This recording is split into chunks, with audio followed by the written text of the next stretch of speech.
Hi everyone, Scott here, and this video is my first in a little mini-series on the tone enhancer filter in Perfect Effects 8.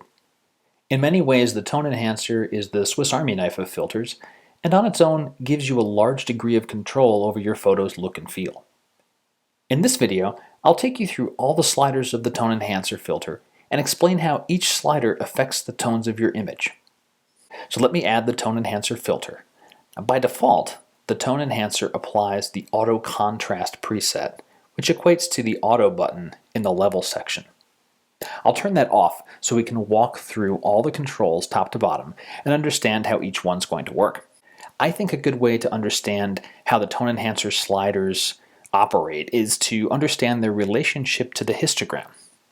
I'll bring up the histogram pane in the control panel. And in case you're not familiar with what a histogram is, very briefly, it shows the spread of brightness levels in your scene. It's a distribution of the dark and light tones in your image. The far left edge is pure black, that's your shadows, and the far right edge is pure white, that's your highlights. Blown highlights fall off the right edge, and underexposed areas fall off the left edge. And in this image, I've got a pretty good exposure with a small gap on either end of the scale. The Perfect Photo Suite presents both the luminance and the RGB values in the histogram. White is the overall luminance, and the colors are the RGB values, the red, the blue, and the green channels. Other colors such as yellow, cyan, and magenta are where the primary colors mix. There's no correct or perfect histogram shape, it's all relative to the mix of tones in your scene.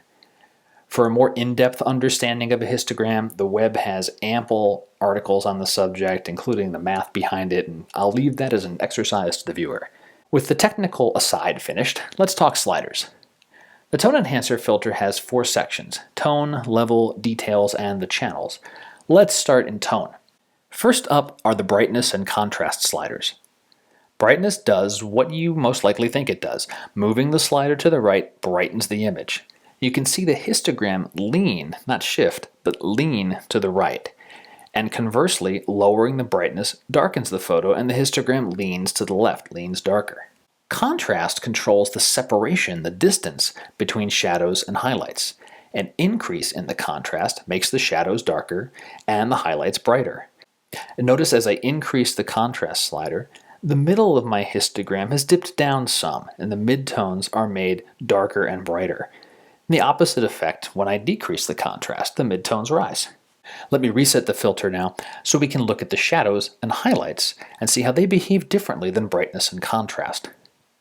Moving shadows to the right will pull in more detail in the shadowy areas of your images. It's like shining a flashlight in a dark corner.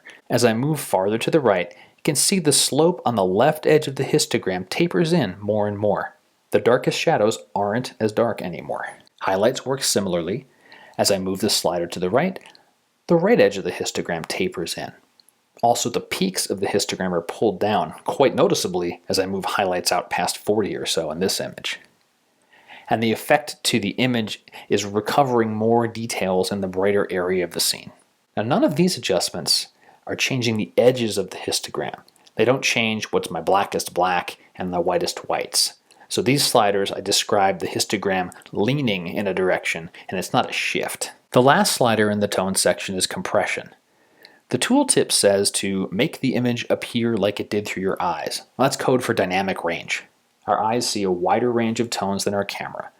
Increasing compression squeezes the tones of the scene closer, as if I pushed far enough, I'll move the left and right edges of the histogram toward the center.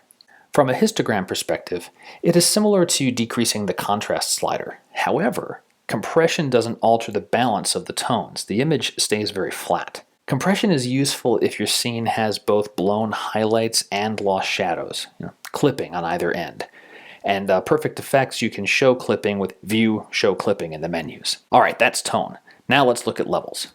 When I first added the tone enhancer filter, we saw the auto contrast preset is applied, which you can repeat by clicking the Auto button.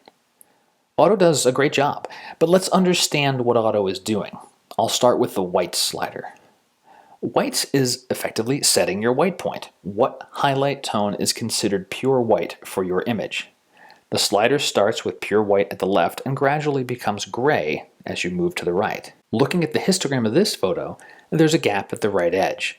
The highlighted information captured in the exposure doesn't bump up to the right edge of the histogram.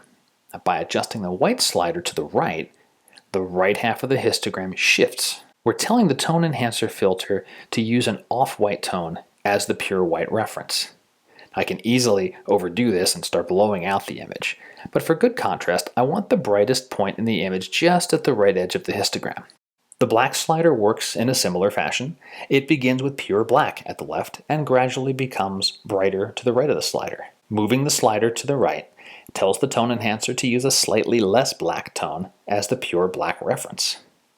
And as the left side of the histogram shifts to the left, it deepens the shadows in the image. What the auto button does is sense the whites and black sliders automatically. It examines all the tones in the image and sets the sliders so the deepest shadows are pure black and the brightest highlights are pure white.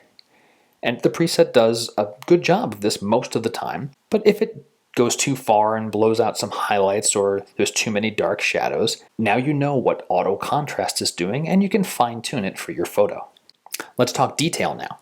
The detail section has two sliders, detail and clarity. And there is a difference between the two. The detail slider increases the local contrast throughout the image.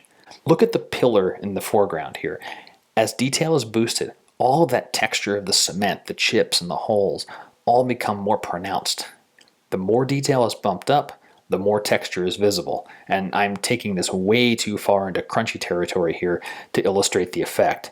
But you can see how the histogram spreads out and the peaks spike higher as detail is boosted. Compare that against clarity. Clarity also boosts contrast, however, it's focused on edges. Look at the pillar again, and as I increase the clarity slider, the concrete is not popping like it did. However, the edges of the pillar are getting much crisper, and the histogram peaks are rising, yet the black and white points are remaining constant.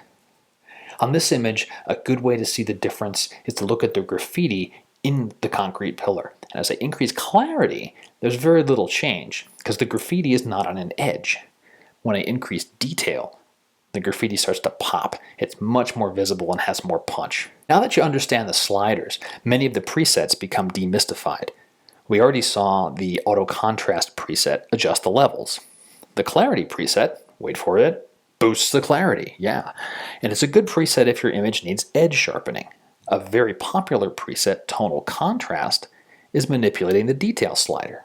Other presets like darker and lighter change several options.